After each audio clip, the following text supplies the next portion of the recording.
যাকে এক রাতে বউ বানিয়েছিল সেই আজ তাকে চেনে না। এটাই কি নিয়তি নাকি প্রতিশোধ? শুরু করছি রিতমায়ার প্রেমকথা উপন্যাসটি। লিখেছেন রিক্তা ইসলাম মায়া। পর্ব 22। রাস্তার পাশ ঘেঁষে ছোটোখাটো একটা কফি শপ। রিত সেই কফি শপের ভেতরে না বসে বাহিরে একটা টেবিলে বসলো। আসিফ তার পাশেই থমথমে মুখে দাঁড়িয়ে একবার গুরুগম্ভীর হৃদের দিকে তাকালো, তো অন্যবার কাজুমাজু করে বসে থাকা মায়ার দিকে তাকাচ্ছে। আরে আরে, আসলে পরিস্থিতিটাই এমন যে ফ্যাসাদে পড়ে আসিফ সরাসরি কারো মুখের দিকে তাকাতে পারছে না। পাছে যদি হৃদ রেগে যায় বা মায়া আসিফের সরাসরি তাকানোতে বিব্রত বোধ করে, সেজন্য আসিফ সরাসরি মায়ের দিকে তাকালো না।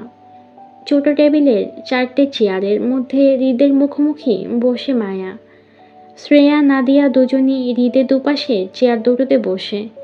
মায়া ভয় লজ্জার জড়তায় চুপ থাকলেও শ্রেয়া, নাদিয়া দুজনে মিলে অসংখ্যবার হৃদকে বলে ফেলেছে মায়ার নিখোঁজ স্বামীর খুঁজে সন্ধান দেওয়ার বিষয়টি। হৃদ ভেতরকার বিস্ফোরণ ভাব চেপে শ্রেয়ার মুখে সবটাই শুনল গম্ভীর মুখে। আসলে এই মুহূর্তে হৃদের কি রিয়াকশন দেওয়া উচিত সেটা তখনই বুঝল না সে। হৃদের মতন একজন বিচক্ষণ মানুষ কেবল বেকুব বনে বসে রইল। মূলত হৃদের কালকম্বীয় ধারণাতে ছিল না তার খুঁজে তার বউ তারই কাছে সাহায্য চাইতে চলে আসবে। এই গোটা বিষয়টা হৃদকে বেশ বড়সড় আকারে চমকিয়েছে। হৃদ তো তীব্র শক্তে এক মুহূর্তের জন্য রিয়েকশনবিহীন কেমন বেকুব বনে চুপ ছিল। আসলে অতিরিক্ত শক্ট হলে হৃদ তৎক্ষণাৎ মুখ খুলে কথা বলতে পারে না, কেমন চুপ করে যায়। যেমনটা হয়েছিল প্রথম যেদিন হৃদ আসিফের মুখে মায়ার পরিচয় সম্পর্কে জানতে পেরেছিল। সেদিন সাথে শুনেছিল মায়া অ্যাক্সিডেন্ট করে হৃদকে খুঁজতে গিয়ে মারা গিয়েছিল। তখন হৃদ এক মুহূর্তের জন্য ঠিক আজকের মতন করেই চুপ করে গিয়েছিল। মূলত হৃদের গলা চেপে গিয়েছিল অতিরিক্ত শক্তে। তবে সেদিন বউয়ের মৃত্যু সংবাদে হৃদ অতিরিক্ত টেনশনে হার্ট অ্যাটাক করলেও আজকে ব্যাপারটা হলো সম্পূর্ণ ভিন্ন। আজ তার টেনশন হচ্ছে না, বরং বউয়ের চোখে মুখে তাকে খুঁজে পাওয়ার জন্য যে ব্যাকুলতার ছটফট দেখছে সেটা হৃদকে পৈশাচিক শান্তি দিচ্ছে। হৃদ একটু সময় নিয়ে সুস্থিরে ফিরতে চাইল। হলো তাই। অনেকটা সময় নিয়ে হৃদ গম্ভীর মুখে বসে থেকে শুধু শ্রেয়ার কথাই শুনল। কিন্তু অনড় দৃষ্টি তীর শুরু থেকেই তাক করা ছিল মায়ার উপর। মূলত হৃদমায়ার ভয়ার্ত কাচুমাচু মুখটার দিকে তাকিয়ে থেকে শুরু থেকে সবটাই শুনল শ্রেয়ার মুখে। পুরো বিষয়টা ক্লিয়ার হতে হৃদ কেমন গা ছেড়ে হেলান দিয়ে বসলো চেয়ারে। বউয়ের টানে রাতে এসেছিল সে চট্টগ্রামে। সকালের দিকে ঘুমিয়েছিল বলে বউয়ের সাথে দেখা করতে পারেনি। এখন কাটকাট দুপুর, মায়ার পরীক্ষা শেষ। তার ভাবনা ছিল এখন মায়ার সাথে দেখা করার, কিন্তু তার আগেই মায়া আগ বাড়িয়ে দেখা করতে আসে হৃদের সাথে, তাও নিখোঁজ স্বামীর সন্ধানে। গোটা বিষয়টাই অনাকাঙ্ক্ষিত ছিল হৃদের জন্য। তাছাড়া তাদের দুজনের হুট করে বিয়ের বিষয়টা নিয়েও হৃদের মনে কিছু প্রশ্ন ছিল, কিন্তু হৃদ কখনো সরাসরি প্রশ্নগুলো মায়াকে করতে পারছিল না, কারণ হৃদের পরিচয়টা মায়ার কাছে ছিল না বলে।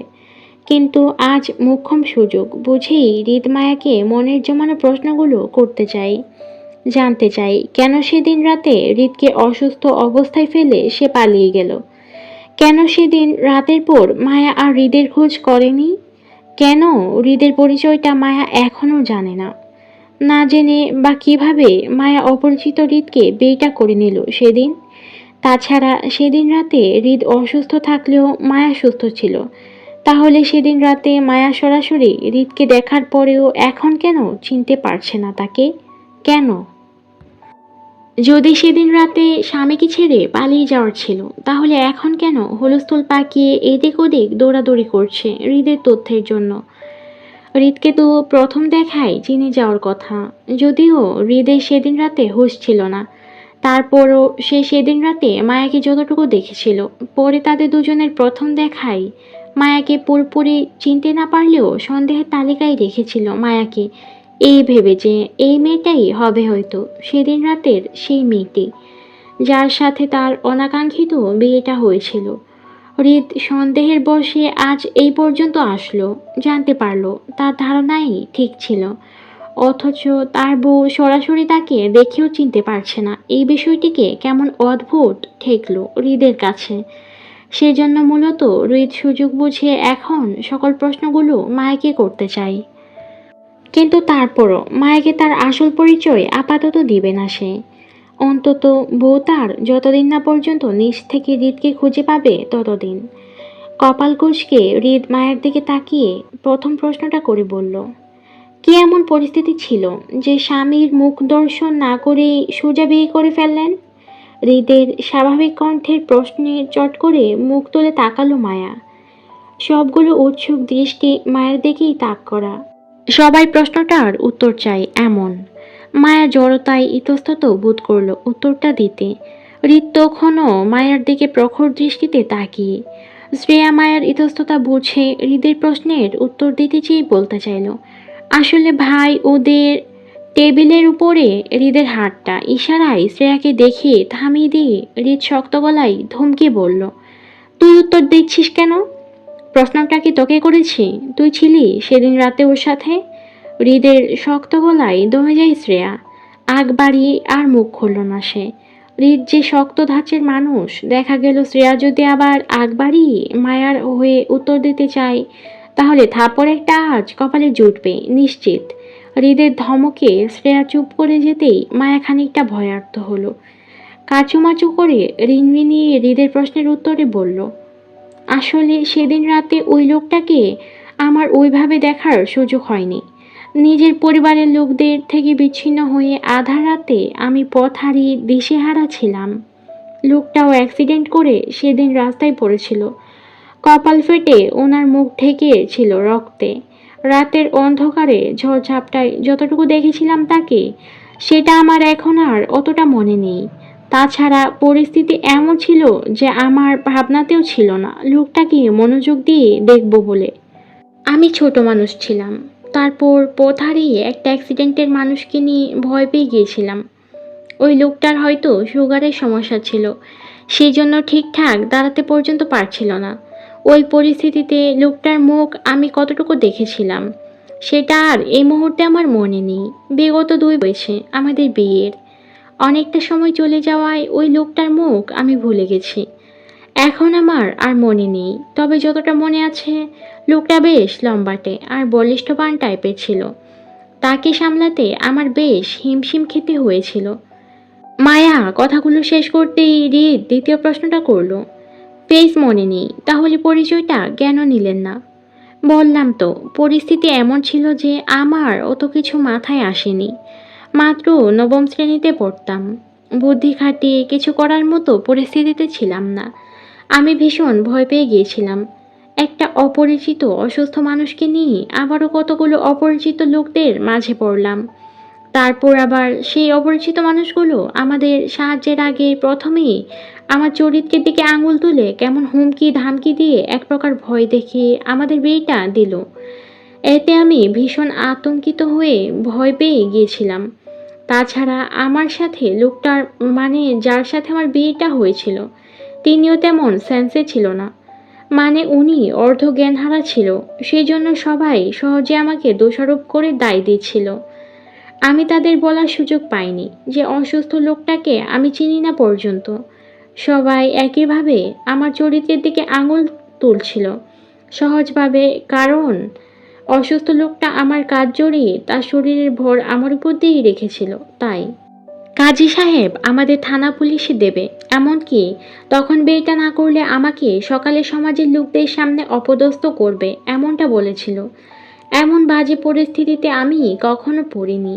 এইসব পরিস্থিতিতে পড়লে মানুষকে কী করতে হয় বা কীভাবে সামাল দেয়া লাগে সেটাও জানতাম না। শুধু মনে মনে দোয়া করছিলাম কেউ আমার হয়ে আসুক আর আমাকে ওই খারাপ পরিস্থিতি থেকে বাঁচিয়ে নিয়ে যাক, আর নয়তো অসুস্থ লোকটা আমার হয়ে কিছু বলুক। কিন্তু সেদিনের মতন আমার কোনো দোয়াই কবুল হয়নি। তাই জানের ভয়ে শুধু চুপ থেকে গেলাম আর যেটা বলছিল সেটা করছিলাম। তাছাড়া আমাকে বিয়ে করতে অসুস্থ লোকটাও কোনো আপত্তি জানাচ্ছিল না। সে অজ্ঞান না হলেও কিছুটা হুঁশে ছিল। আমি ভেবেছিলাম লোকটা হয়তো কিছু বলবে। বিয়ের আগ মুহূর্তে তাদের, কিন্তু তিনি কিছুই বলেননি। সেজন্য আমারও কিছু করার ছিল না। হাফিজ সাহেবের পরিবার ভাবছিল আমি আমার স্বামীর গার্লফ্রেন্ড হব। তাকে নিয়ে রাতে কোথাও ধরা খেয়ে হাফিজ সাহেবের বাড়িতে আশ্রয় নিতে চাইছিলাম। সেজন্য আমাদের বিয়ে পড়েই দেয়। আর আমি চাপার আগে ভয়ে হঠাৎ স্বামী হওয়ায় লোকটার পরিচয় পর্যন্ত জানতে চাইনি কারো কাছে।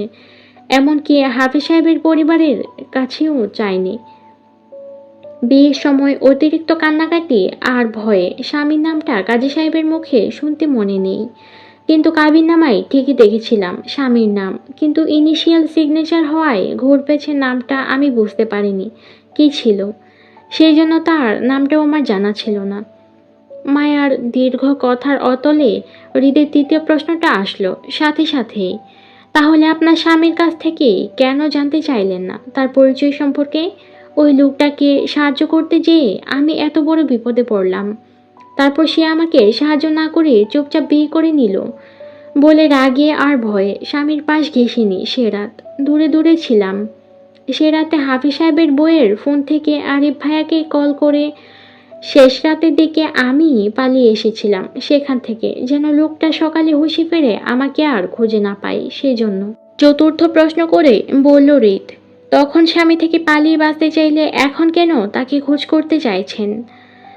তখন আমি ভীষণ ভয় পেয়ে পালিয়ে গিয়েছিলাম। আমার চারপাশে সবাই অপরিচিত ছিল বলে মনে হচ্ছিল সেখানে আমি সেফ না।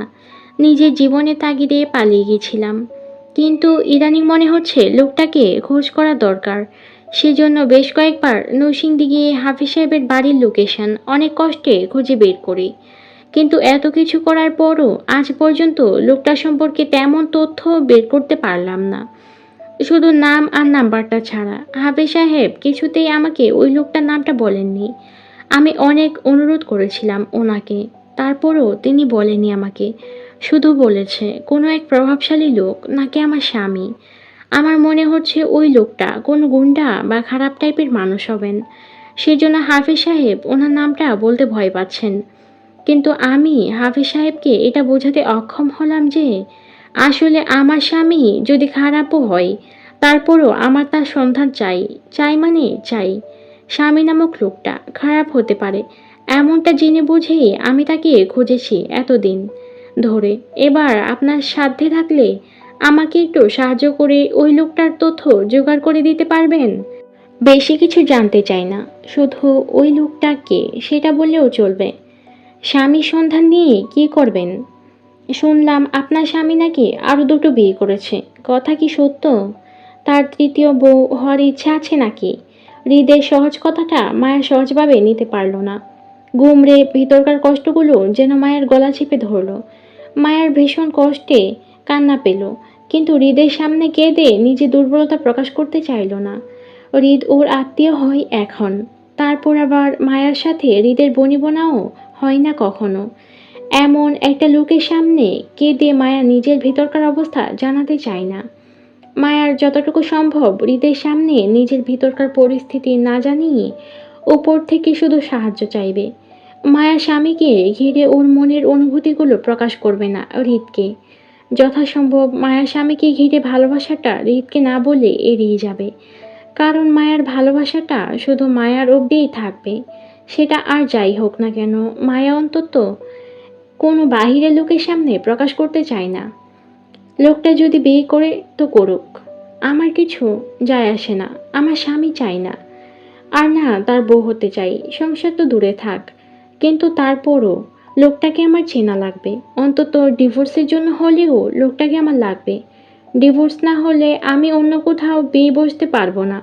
আমাদের ধর্মে নেই বিবাহিত মেয়েদের স্বামী থাকা অবস্থায় দ্বিতীয় বিয়ে করা। এখন আমার ডিভোর্সের জন্য হলেও ওই লোকটাকে প্রয়োজন পড়বে। তাছাড়া আমি তো আর লোকটার জন্য সারা জীবন বসে থাকতে পারবো না। আমারও একটা জীবন আছে, কাউকে ভালোবাসার রাইট আমারও আছে। সবচেয়ে বড় কথা হলো আমাদের যে কখনো বিয়েটা হয়েছিল সেটাও ওই লোকটা প্রমাণ করতে পারবে না কখনো, আমি জানি। কারণ বিগত 3 মাস ধরে লোকটাকে খুঁজে খুঁজেও তার তথ্য বের করতে আমি হিমশিম খাচ্ছি। সেখানে ওনার আমাকে খোঁজা আরও মুশকিল হয়ে যাবে। আমাদের বিয়েটা হয়েছিল এটা প্রমাণ করার জন্য কাজী থেকে শুরু করে কাবিননামা পর্যন্ত নেই আমাদের। সবকিছু আগুনে পুড়ে ছাই হয়ে গেছে আরো 1 বছর আগেই। সেই সুবাদে আমাকে ওই লোকটা কখনো চাইলেও নিজের স্ত্রী বলে প্রমাণ করতে পারবে না। আর প্রমাণ ছাড়া কেউ বিশ্বাস করবে না যে আমি কখনো ওই লোকটার বউ ছিলাম বা আমাদের বিয়ে হয়েছিল। প্রমাণের অভাবে আমরা বিবাহিত হয়েও সমাজের চোখে অবিবাহিত বলে প্রথমে ঘোষিত হব। সমাজ হোক বা আইন, বিয়ে হয়েছিল এটা শক্তপোক্ত প্রমাণ না থাকলে এমনি বিয়েটা বাতিল বলে ঘোষিত হবে। সেক্ষেত্রে বলা যায় আমি কোনো ঝামেলা ছাড়াই এই সম্পর্ক থেকে সহজেই বের হতে পারবো, বিয়েটাকেও অস্বীকার করতে পারবো। কিন্তু সবকিছু শেষ করার আগে আমি অন্তত একটাবার ওই লোকটার খোঁজ পেতে চাই, তার অগোচরে। তার সামনে যাব না, কিন্তু জানতে চাই সে কে। তারপর না হয় আরিফ ভাইকে বলে সবকিছু মিটমাট করে নিব। আমাদের ডিভোর্সের বিষয়টাও আরিফ ভাইই দেখবে। কিন্তু তা। মায়ের দীর্ঘ কথা শেষ হবার আগেই গম্ভীর গলায় আওয়াজ তুলল হৃদ। চাপার আগে দাঁতে দাঁত পিষে বলল, আউট। হুট করেই হৃদের চাপা ধমকে উৎসুক জনতার মনোযোগ ভাঙল তখনই। সবাই থমথমে মুখে মায়ের দিক থেকে দৃষ্টি সরিয়ে চাইল হৃদের দিকে। হৃদের হঠাৎ শক্ত হয়ে ওঠা মুখটা মায়া, নাদিয়া, শ্রেয়া না বুঝলেও আসিফ বেশ ঠাহর করতে পারল। মায়ার মুখে ডিভোর্সের কথাটা হয়তো হৃদের ভালো লাগেনি। না লাগার কথাই।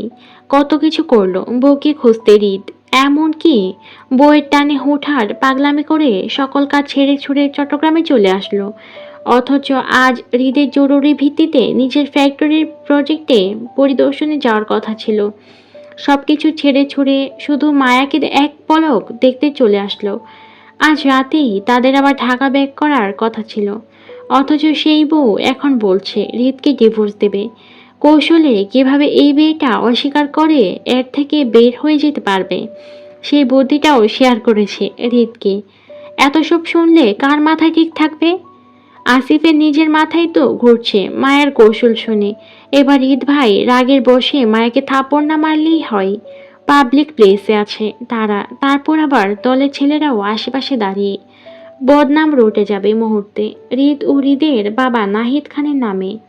জেলামন্ত্রী ছেলে বলে কথা। বদনাম এমনি রটে যাবে রকেটের গতিতে। মন্ত্রীর ছেলে হৃদ খান এক কলেজের মেয়েকে রাস্তায় থাপ্পড় মেরেছে। এবার কেউ জানতে চাইবে না তাদের মধ্যকার স্বামী স্ত্রীর সম্পর্কটা।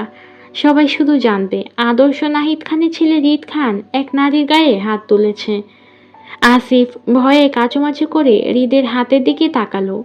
টেবিলের উপর রাখা হাতটা শক্ত মুঠোয় একটা কলম চেপে ধরা। হয়তো নিজের রাগ কন্ট্রোল করতে গিয়ে সেই কলমটির উপর ছুট যাচ্ছে।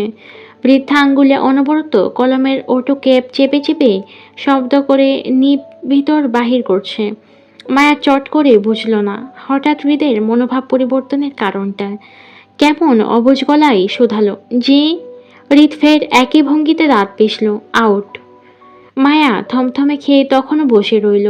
হৃদের শক্ত হয়ে ওঠা মুখটার দিকে তাকালো। চোখগুলো কেমন লালচে লাগছে, হয়তো রাগে। কিন্তু কেন? হঠাৎ রাগের কি হলো এমন? মায়া বুঝল না। হৃদ তখনও অনবরত কলমের ক্যাপ চেপে শব্দ করছে। মায়া সেদিকে এক পলক তাকালো, তারপর আবারও চোখ তুলে হৃদের দিকে তাকাতে চোখাচোখি হলো হৃদের ক্রোধিত চোখ দুটোর সাথে, যেগুলো শুরু থেকে মায়ার দিকে তাক করা ছিল। মায়া অপমানিত বোধ করে উঠে দাঁড়ালো। ওহ, জানতো এই হৃদ খান মায়াকে আবারও অপমান করবে। শুধু শুধু শ্রেয়ার কথায় মজে মায়ার এখানে সাহায্য চাইতে আসাটাই ভুল হয়েছে। এই ঘাড়তেরা লোক হৃদ খানের মুড কখন কোন রূপ নেয় বলা মুশকিল। এই ভালো তো এই সাপের মতন ফুস করে ওঠে। অসভ্য লোক, ক্ষমতা দাপটে অহংকারী হয়ে গেছে। মানুষকে অপমান করতে আর গায়ে বাজে না। মায়ার এখানে আসাটাই ঠিক হয়নি। মায়া চেয়ার ছেড়ে উঠে দাঁড়িয়ে খপ করে শ্রেয়ার হাত চেপে টেনে তুলতে তুলতে বলল, আমাদের এখানে আসাটাই ভুল হয়েছে শ্রেয়া। এই লোকের শরীর তো শুধু ক্ষমতা দাপটে অহংকারে ভরা। এই লোকের সাহায্য আমার লাগবে না। আমার সমস্যা আমি নিজেই সমাধান করব, চল এখান থেকে। বলতে বলতে মায়া শ্রেয়াকে টেনে নিয়ে গেল নিজের সাথে। নাদিয়াও ততক্ষণে চেয়ার ছেড়ে উঠে ওদের সঙ্গে চলল। হৃদ তখনও মায়ার যাওয়ার দিকে রাগে দাঁতে দাঁত পিষে তাকিয়ে রইল। একইভাবে হাতে কলমটাও চেপে যাচ্ছে। আসিফ সেদিকে তাকিয়ে কাচুমাচু করলো, একটু সময় নিয়ে ভয়ার্ত গলায় ডাকলো, ভাই ভাবিকে কি আবার ডাকবো? রিত দাঁতে দাঁত পিষে রাগে রি রি করে বলল, তোর ভাবিকে না, উকিলকে ডাক আসিফ। এই বেয়াদব মহিলাকে সোজা করা দরকার। কত বড় সাহস, আমাকে বিচ্ছেদের কৌশল শেখায়। জি ভাই। আসিফের সম্মতিতে রিত খ্যাক করে ওঠে। এই জি কি? হ্যাঁ না ভাই, আপনি যা বলেছেন সেজন্য জি। আর কি? কি বলছি তোরে? উকিলের কথা আর কি। তো এখনো আমার মাথার উপর দাঁড়িয়ে আছিস কেন? আমার রূপ বের হয়েছে? আসিফ তাড়াহুড়ো বলল, না ভাই, এই তো যাচ্ছি। হৃদের মেজাজ যেন আজ হুট করেই খিটখিটে হয়ে গেল। আসিফকে আবারও থামিয়ে বলল, কই যাবি? ভাই উকিল ডাকতে। তোরে কইছি শুধু উকিল ডাকতে? অর্ধেক কথা শুনে যাস কেন? আসিফ এবার সত্যি সত্যি ফ্যাসাদে পড়ে কাচুমাচু করে বলল, সরি ভাই, ভুল হয়ে গেছে। রিক পুনরায় খিটখিটে মেজাজে বলল, যা, সামনে থেকে সর। বেয়াদব মহিলা মাথাটা গরম করে গেছে। আজ আর ঢাকা ফিরবো না। উকিল আর কাজী দুটো যেন কাল বিকেলের মধ্যে রেডি থাকে। এই ধান্দাবাজ মহিলার প্রমাণ দরকার। কত বড় সাহস আমাকে অস্বীকার করবে বলে। কাল প্রমাণ নিয়ে ঢাকা ফিরবো, এর আগে নয়। জি ভাই। হৃদ বিরক্তির চোখ তুলে বলে, এই যাবি তুই এখান থেকে? জি ভাই। শেষ হলো হৃদমায়ের প্রেম গাথা উপন্যাসটির 22তম পর্ব। কেমন লেগেছে তোমাদের? ভালো লাগলে অবশ্যই কমেন্ট করে জানাতে ভুলবা না। আর if you like, don't forget to subscribe my channel and do like, do comment, do share. Thank you so much for watching. Take care and take love. Bye bye.